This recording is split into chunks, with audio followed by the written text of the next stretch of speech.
और श्री महाराज जी भी विराजमान हैं।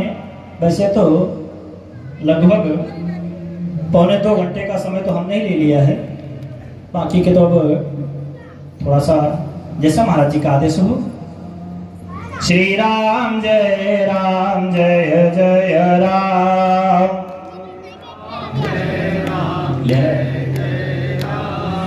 श्री राम जय जय राम, श्री राम जय जय। बोलिए श्री विवेकानंदाचार्य जी महाराज की, श्री माता सीता सहचरी की, जगत गुरु स्वामी श्री रामानंदाचार्य भगवान की, सर्व संत वैष्णव समाज की, श्री सद्गुरुदेव भगवान की, श्री त्यागी जी महाराज की। जय जय श्री राम, जय जय श्री सीताराम। ओम नमः पार्वती पते, हर हर महादेव।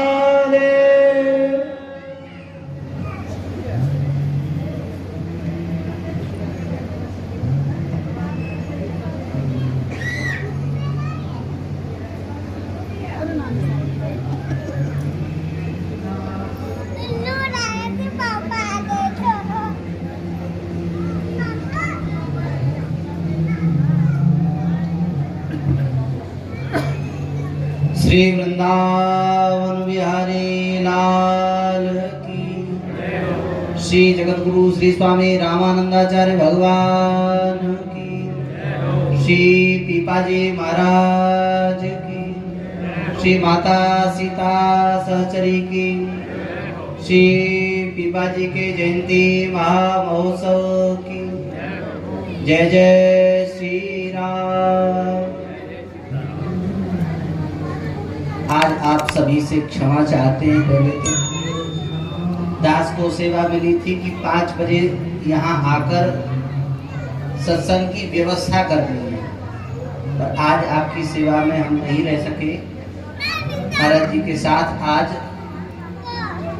मंदसौर जिले में भानुपुरा जगह है, आज वहाँ जाना हुआ और वहाँ भी कुछ वाणी का कुछ सत्संग हुआ,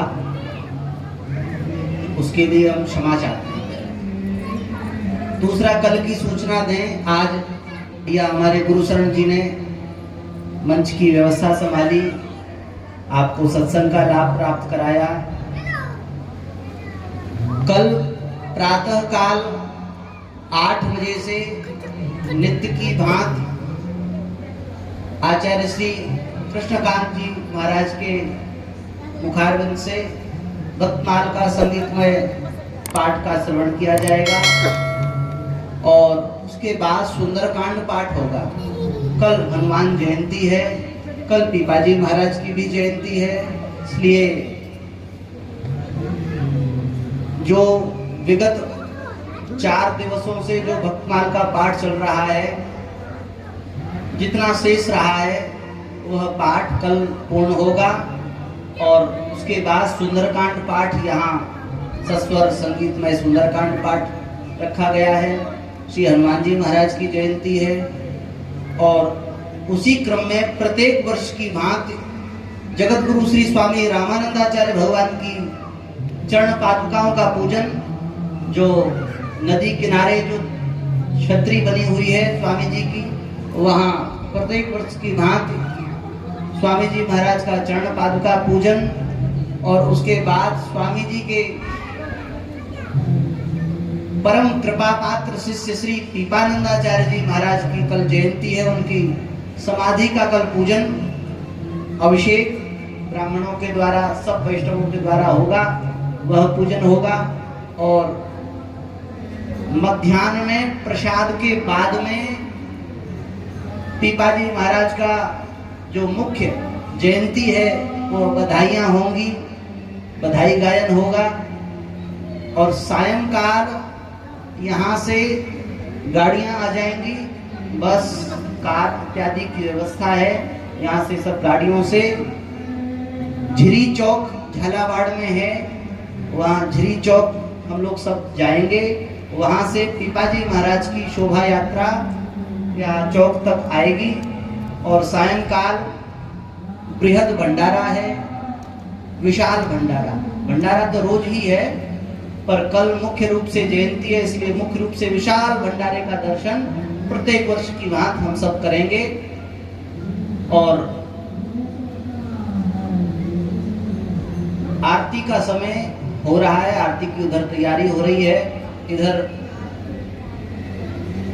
ओरछा धाम से पधारे और परम विद्वान, परम सरल विनम्र आचार्य श्री कृष्णकांत जी महाराज के मुख से हम प्रतिदिन विगत 4 दिनों से श्री भक्तमाल का सस्वर पाठ श्रवण कर रहे हैं और सायंकाल आपकी वाणी का लाभ भी लेते हैं। हम आपसे प्रार्थना करेंगे कि आप 10-15 मिनट में अपनी वाणी से कोई पीपा जी महाराज का या जैसा आपको भाव आए वैसा कोई वाणी, और उसके बाद में 10-15 मिनट में महाराज जी अपनी बात रखेंगे और फिर आरती में हम लोग सब पधारेंगे। जय श्री राम।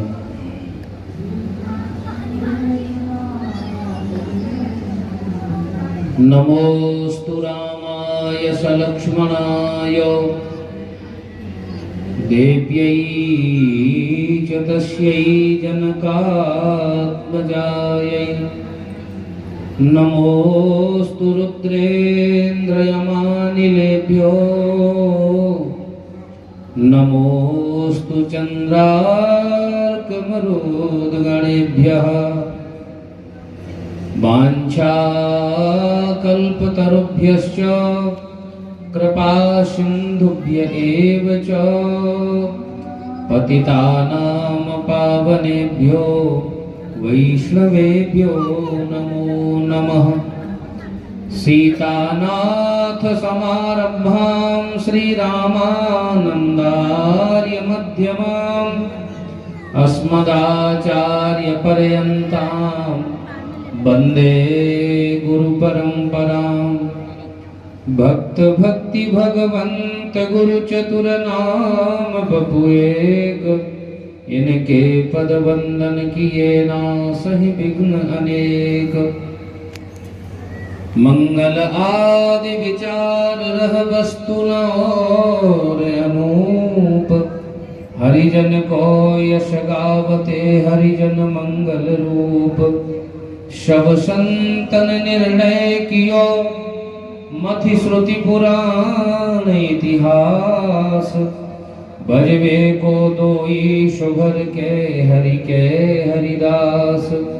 श्री गुरु अग्रदेव आज्ञा दई, हरि भक्तन को यश गाव। भव सागर के तरन को नाहिन और उपाव। श्री वृंदावन बिहारी लाल की, भक्तवत्सल भगवान की, जगत गुरु श्री रामानंदाचार्य भगवान की, श्री पीपाजी महाराज की, श्री सीता सहचरी मैया की जय। जय श्री राधे श्याम। भगवान श्री हरि की महती कृपा करुणा से हम लोग बड़े भाग्यशाली हैं। आचार्यों के महोत्सव में उपस्थित होकर के अपने जीवन जन्म को सफल कर रहे हैं। आज उत्सव का चतुर्थ दिवस है और वस्तुतः बात तो सही ये है कि हम वक्ताओं का गला कम से कम आधे घंटे में तो गर्म होता है। बोलने का जो क्रम होता है, जब आधे घंटे तक बोले तब फिर लगता है कि हाँ अब कुछ बोला जाए। तो आज हमें भी कुछ विलम्ब हुआ, लेकिन हमारे गुरुशरण जी ने खूब भगवत कृपा से बहुत सुंदर सुंदर भाव और भगवान के अवतारों का क्रम। देखिए, हम लोग उत्सव क्यों मनाते हैं? हम लोग भगवान का उत्सव मनाते हैं और भगवान अपने भक्तों का उत्सव मनाते हैं। यदा यदा हि धर्मस्य ग्लानिर्भवति भारत, अभ्युत्थानमधर्मस्य तदात्मानं सृजाम्यहम्। जब जब होए धर्म की हानि, बारहि असुर अधम अभिमानी। तब तब धर प्रभु विविध शरीरा। तो यहाँ विविध जो शब्द है मानस में, वस्तुतः भगवान के अवतार 24 अवतार प्रधान हैं। अभी जैसा कि 56 में आप सभी ने श्रवण किया, फिर से भी श्रवण कर ले, क्योंकि भागवत जी में लिखा है कि जो भगवान के 24 अवतारों का स्मरण करते हैं तो दुखद ग्रामात विमुच्यते, उसके जीवन में दुख नहीं आते। आप लोग भी यहाँ से कुछ नियम लेकर के जाइए। कथा सुन रहे हैं, सत्संग में बैठे, उत्सव में आए, तो यहाँ से कुछ लेकर के भी जाना है। ये नियम लेकर के जाइए कि नित्य ही भगवान के 24 अवतारों का हम स्मरण करेंगे। ये 56 जो है आपको भक्तमाल जी में प्राप्त हो जाएगा। आजकल तो बड़ी सुविधा है, मोबाइल में फोटो ले लें, पत्रिका भी प्राप्त हो जाएगी। तो 24 अवतारों का स्मरण करने से जीवन में दुख नहीं आते। जय जय मीन बराह कमठ नरहरि बलिबावन, परशुराम रघुवीर कृष्ण कीरति जग पावन। बुद्ध कल के अरुव्यास पृथु हरिहंस मनवंतर, यज्ञ ऋषभ हयग्रीव ध्रुव वर्देन धन्वंतर। बद्रीपति दत्त कपिल देव शनकादिक करुणा करो, 24 रूप लीला रुचिर श्री अग्रदास और पंधरो। भगवान के 24 अवतार मुख्य हैं और उसमें भी दशावतार प्रधान हैं। लेकिन इन अवतारों का क्रम कहते कहते बाद में कह दिया अवतारा यसंख्य या। भगवान के अवतार भी असंख्य हैं। ये 24 अवतार तो प्रधान रूप से है, लेकिन भगवान के अवतार असंख्य हैं। जिस विग्रह की हम पूजा करते हैं उनको अर्चावतार कहते हैं। जो मंदिर में विराजे, सब सर्वत्र विराजे हैं, श्री सीताराम जी है, राधा कृष्ण जी हमारे इष्ट हैं, ये अर्चावतार है। और अवतारों के साथ साथ में संतों के रूप में, भक्तों के रूप में भी भगवान समय समय पर इस धरती पर अवतार लेते हैं। बोलो जय सिया राम, थोड़ा जोर से बोलो। क्यों लेते हैं? क्योंकि इस धरती पर अधर्म बढ़ता है, अत्याचार बढ़ता है। जब भक्तों को, साधु संतों को कष्ट होता है तो परित्राणाय साधूनाम विनाशाय च दुष्कृताम।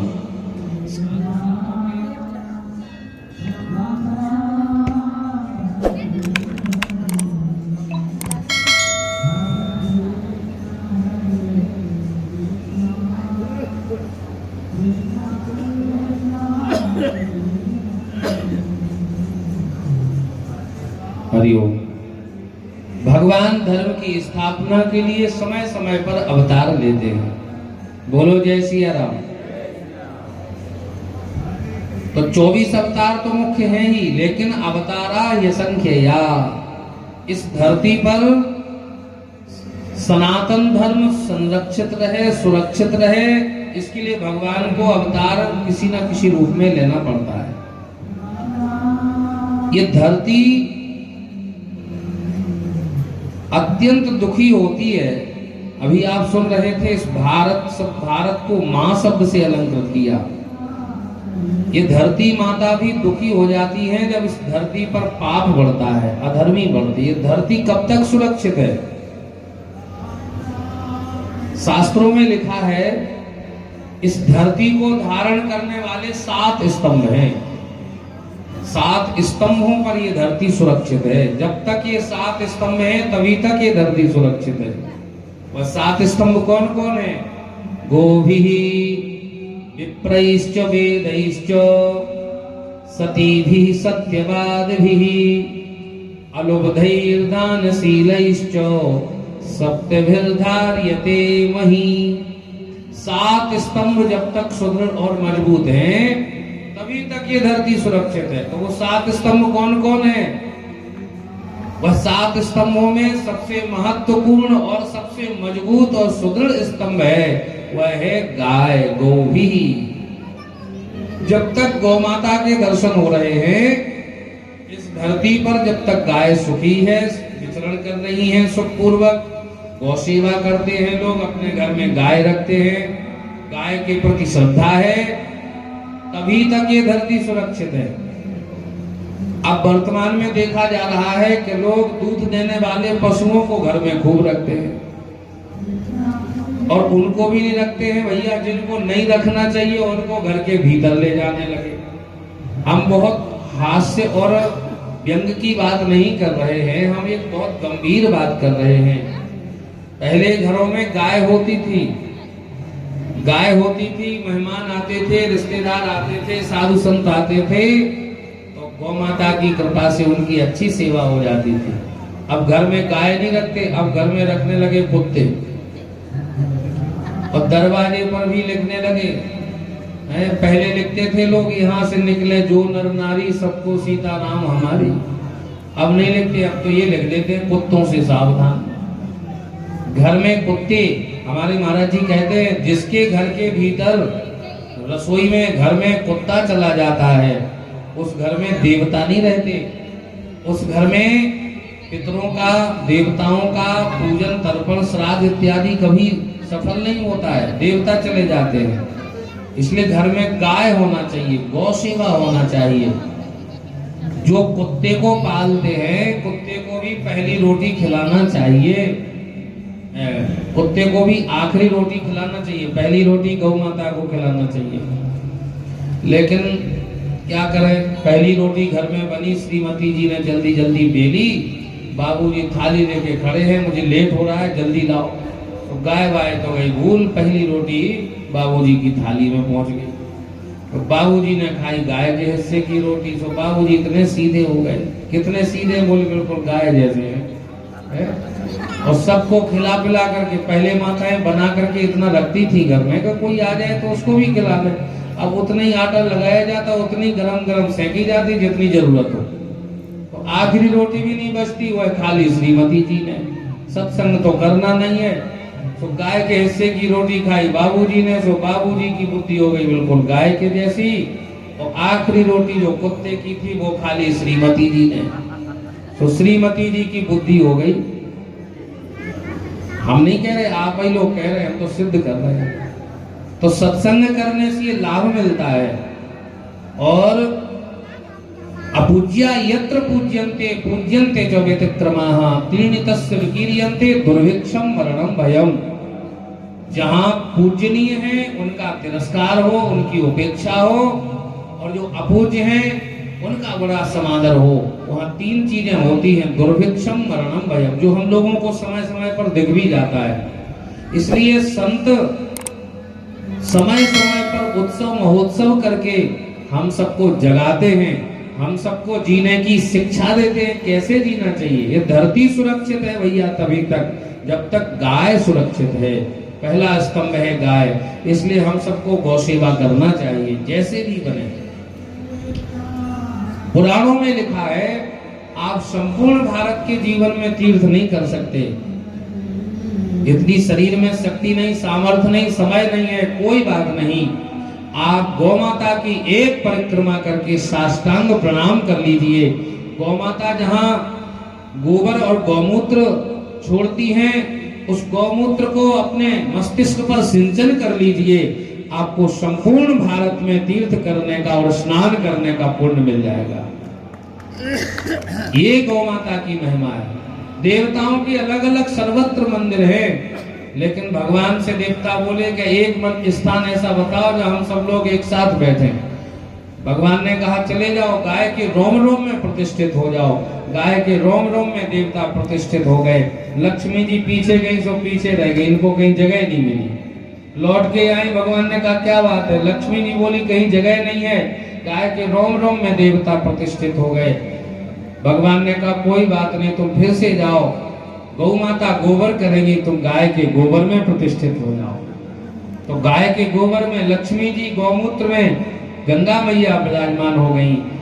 और भैया इतनी महिमा है, इतनी महिमा है। भगवान कहते हैं गवाम मध्य वसाम्य हम, जहाँ गाय होती है वहां मैं रहता हूँ। हम लोग भगवान का भजन करते हैं, हम लोग भगवान की पूजा करते हैं, और भगवान इस धरती पर आकर के गाय की पूजा करते हैं। वो भगवान की भगवान है। इसलिए ये धरती सुरक्षित है, गो ही जब तक गाय है। जब तक गौ माता के दर्शन हो रहे हैं, गौ सेवा कर रहे हैं, ऐसे उत्सव नहीं मनाते तो हम लोगों को जीने की कला प्राप्त नहीं होती। हम भी पशुओं की तरह ही जी रहे होते, खाना पीना और सोना बस, और धन कमा लेना, छोटा मकान बना लेना।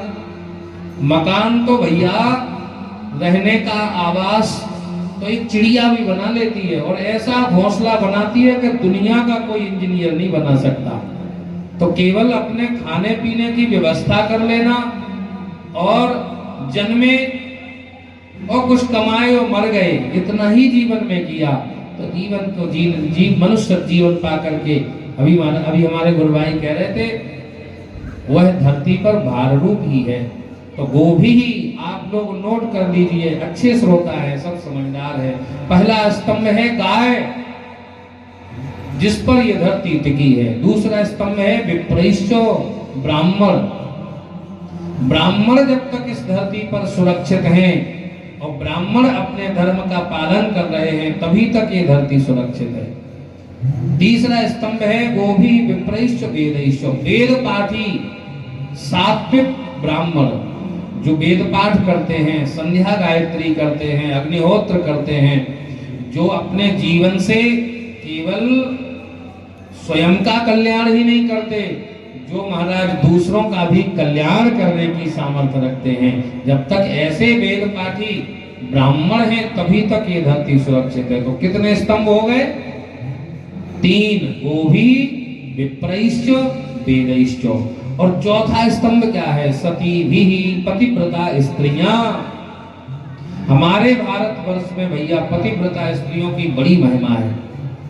आप सब लोग जानते हैं, आप कथा सुनाने का समय नहीं है आज, केवल एक श्लोक लेकर के हम चर्चा कर रहे हैं। इस भारत की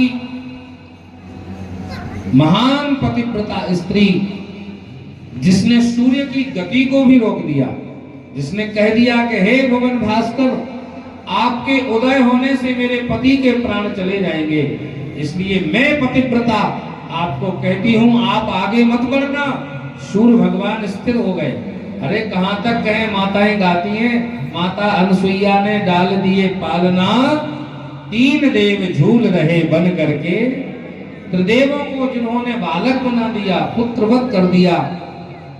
इसलिए इस धरती पर, भारत की भूमि पर जब तक पतिव्रता स्त्रियां हैं तब तक ये धरती सुरक्षित, और आज भी है। अगर ये नहीं होती भैया तो ये धर्म, यह यज्ञ, यह महोत्सव हम लोगों को देखने को नहीं मिलते।